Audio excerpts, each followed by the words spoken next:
Boa noite. Nós começamos essa edição do Jornal da Record com a condenação do ex-presidente Lula pelo Tribunal Regional Federal da 4ª Região.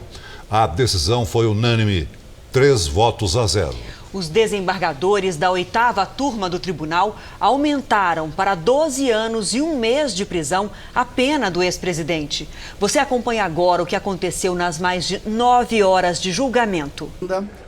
Depois de mais de 9 horas de sessão, o veredito veio na frase do último desembargador a votar. Eu estou acompanhando o desembargador Paulsen, tanto Vossa Excelência quanto o desembargador João Pedro Gebraneto. Estou acompanhando Vossas Excelências. O julgamento começou pontualmente às 8h30 da manhã. O presidente da 8ª turma do Tribunal Regional Federal da 4ª Região, o desembargador Leandro Paulsen, que também é o revisor do processo, fez a leitura inicial.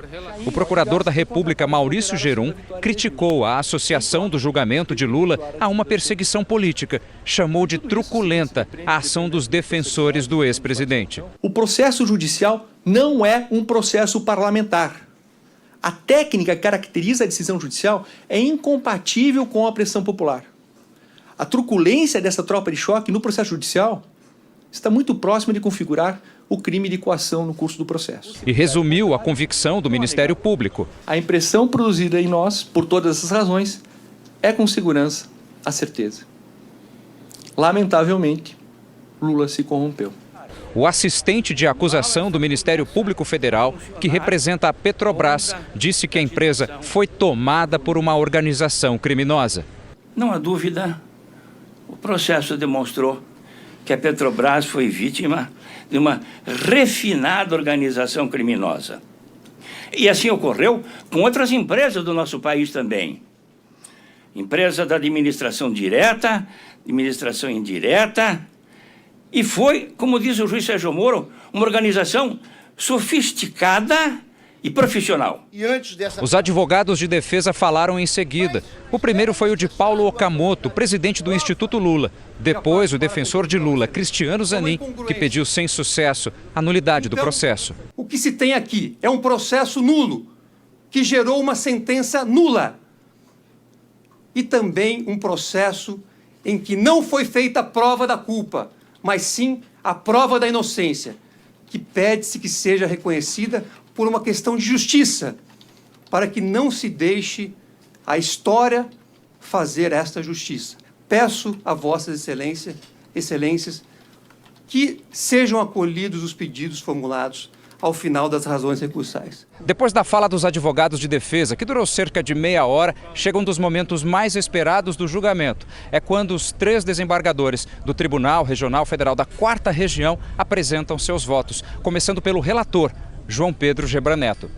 Tenho que o conjunto probatório permite um juízo seguro, afirmativo sobre a existência de provas acima de dúvida razoável de que o apartamento triplex, desde o início, inclusive antes mesmo da assunção das obras pela empreiteira OS, foi reservado ao apartamento Luiz Inácio Lula da Silva e assim permaneceu após a OS assumir o empreendimento.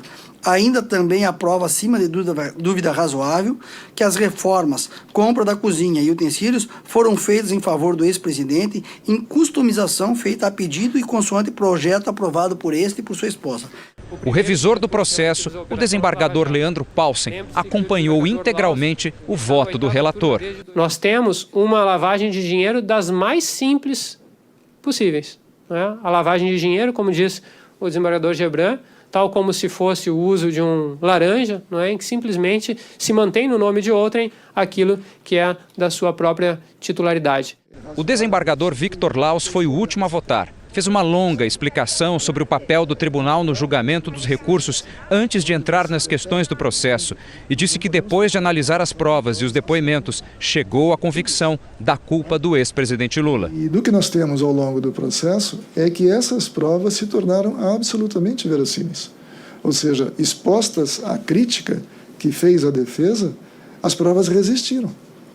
Sejam as provas documentais, sejam as provas testemunhais, resistiram a esse cotejo.